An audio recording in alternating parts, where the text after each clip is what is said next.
আজকে সকালে মা আমাকে বলছিল আমার মেয়ের জন্য কয়েকটা কাঁথা বানিয়ে দেবে।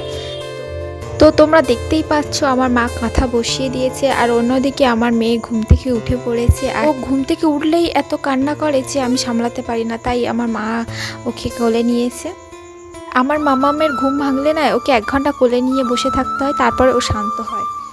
আর তারপর একটা খুড়তুতো ঠাকুমা এসেছে আমার মেয়েকে দেখার জন্য। এরপর মাম্মাম শান্ত হওয়ার পরে তারপর আমার মা আবারও কাঁথাগুলো বসিয়ে দিচ্ছিল।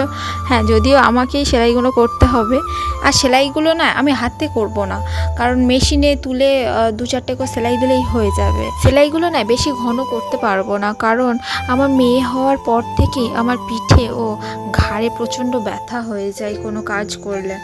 মা আর আমি মিলে মোট 5টা আজকে কাঁথা বানিয়েছি, আর এখন দেখছি এগুলোর অনেক প্রয়োজন, কারণ গরম পড়ে গেছে, তাই মোটা কিছু তো গায়ে দিতে পারে না, ওই জন্য এই পাতলা পাতলা কাঁথাগুলোই এখন প্রয়োজন লাগছে। আর আজকে রাতে একটু খিচুড়ি খাবো বলেছিলাম মাকে, তো মা একটু পাতলা করে খিচুড়িটা বানাচ্ছিল, আর সাথে ছিল ইলিশ মাছ ভাজা। তারপরে দেখো আমার মাম্মাম উঠে পড়েছে, আর ওকে আমার ঘুম পাড়াতে সময় লেগেছে প্রায় 1 ঘন্টার মতো।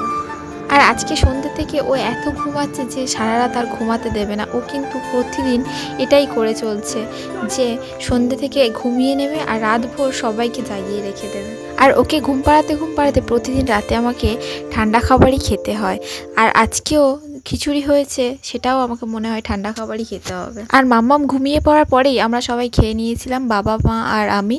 আর আমার বর গিয়েছিল ডিউটি, তাই আমরা খেয়ে নিচ্ছিলাম। আর আজকে ভিডিওটা কেমন লাগলো তোমাদের সেটা কমেন্ট করে জানিও, আর আমার চ্যানেলটাকে সাবস্ক্রাইব করে পাশে থেকো। আজকের মতো টাটা।